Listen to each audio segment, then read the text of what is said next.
recevoir des clubs locaux, recevoir des sportifs locaux, connus ou moins connus. Certains, très discrets, finalement, jouent en équipe de France dans leur propre sport et on ne le sait même pas. Donc c'est l'occasion d'en parler avec eux et on fait aussi un petit tour de temps en temps des grands rendez-vous en Vendée. J'ai l'exemple en tête du tennis de table l'année dernière ou d'autres événements autour de la voile, des choses qui sortent un peu de La Roche-sur-Yon et de l'agglomération ou on essaye aussi dans notre esprit de trouver un sportif qui participera aux Jeux Olympiques à Paris en 2024 et d'essayer de les faire passer à la radio et puis qu'ils reviennent en 2024 avec une médaille nous voir.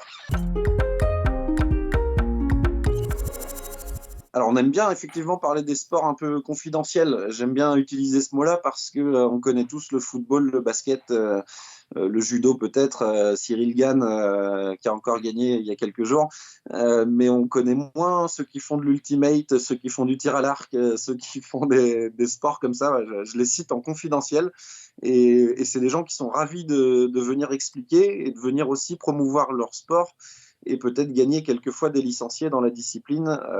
L'exemple aussi du badminton où on nous dit bah, nous c'est vrai qu'on joue, on a un niveau et de temps en temps on aimerait bien trouver encore plus de gens pour jouer avec nous, pour venir à l'entraînement, pour participer aux compétitions. Donc ça fait partie de tout ça aussi.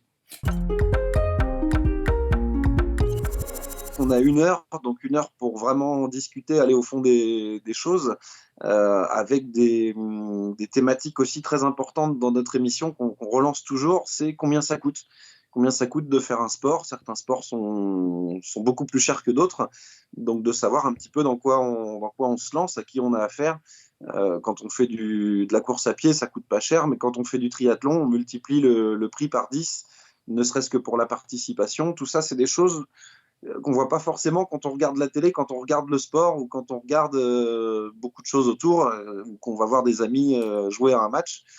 Il y a des fois une question de prix. Est-ce que le club est capable de payer des choses aux joueurs? Est-ce que les joueurs sont salariés? Est-ce qu'il y a du professionnel? Est-ce que c'est que de l'amateur? C'est aussi des sujets qu'on emmène comme ça.